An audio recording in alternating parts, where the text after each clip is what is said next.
আজকের এই মিলাদ মাহফিলের সম্মানিত প্রধান অতিথি নবগঠিত ডেমরা থানা বিএনপির সম্মানিত আহ্বায়ক জনাব এস এম সেলিম রেজা ভাই এবং উপস্থিত নবগঠিত ডেমরা থানা বিএনপির সিনিয়র যুগ্ম আহ্বায়ক আনিসুজ্জামান জামান ভাই, উপস্থিত যুগ্ম আহ্বায়ক রফিকুল ইসলাম মানিক এবং ৬৬ নম্বর ওয়ার্ড বিএনপির সম্মানিত সভাপতি নুরু ভাই, সাধারণ সম্পাদক মনির ভাই সহ বিভিন্ন ওয়ার্ড থেকে আগত, ইউনিট থেকে আগত আমাদের সম্মানিত নেতৃবৃন্দ এবং বিভিন্ন অঙ্গ সংগঠন, তাঁতি দল এবং মঞ্চে উপস্থিত আছেন ঢাকা মহানগর দক্ষিণ ছাত্র দলের সহসভাপতি স্নেহের ছোট ভাই রুবেল রানা সহ সব ওয়ার্ড থেকে আগত নেতৃবৃন্দ এবং আমাদের ৬৬ নম্বর ওয়ার্ডের সকল নেতৃবৃন্দ,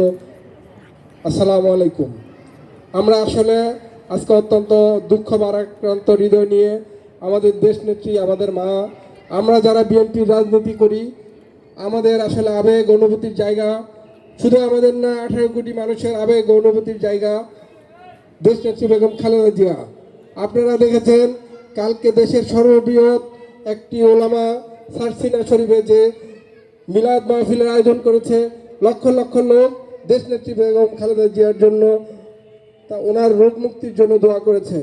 তেমনি এই দেশের আপামর জনগণ, শুধু বিএনপি না, এই দেশের যত দল আছে সবাই দেশ নেত্রীর জন্য এবং বিদেশে থেকেও সকল দেশের নেতারা ওনার রোগের বিভিন্ন অসুখের খোঁজখবর নিচ্ছে, কীভাবে ওনার তাড়াতাড়ি সুস্থতা কামনা করছে এবং বাংলাদেশের বৌদ্ধ, খ্রিস্টান, হিন্দু, মুসলিম সকল ভাই বোনেরা যার যার অবস্থান থেকে ওনার জন্য দোয়া খেয়ার করছে।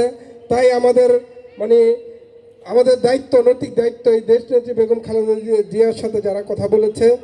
আমি 2014 সালে 19 আগস্ট আমাদের স্বেচ্ছাসেবক দলের প্রতিষ্ঠাবার্ষিকীতে, এর আগে ফেব্রুয়ারি মাসে আমি পার্টি অফিসের সামনে এই আওয়ামী পুলিশের বর্বরোচিত হামলায় আমার বাম চোখের আবার বুলেটের স্পিন্ডার লাগে।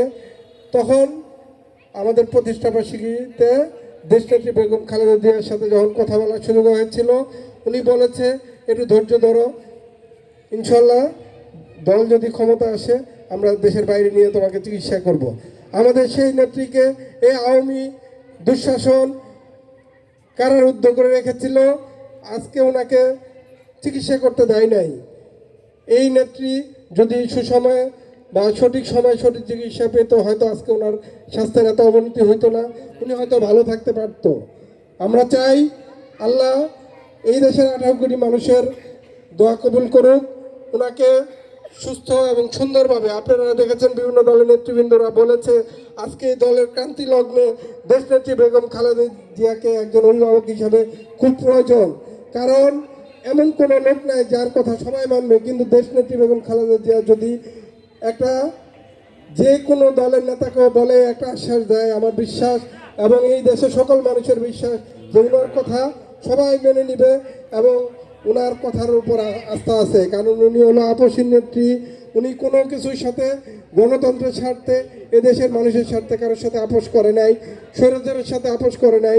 যদি উনি আপোষ করতো তাহলে উনি ছেলে সন্তান নিয়ে অনেক ভালো থাকতে পারতো। উনি আমাদের কথা ভেবে, দেশের কথা ভেবে এই দেশের জেল কেটেছে এবং উনি ওনার স্বামীর ভিটা থেকে পর্যন্ত ওনাকে উচ্ছেদ করেছে। ওনার ছোট ছেলে আরাফাত রহমান কোকো, তাকে পর্যন্ত মৃত্যুর কোণে ঠেলে দিয়েছে এই সরাসরি সরকার।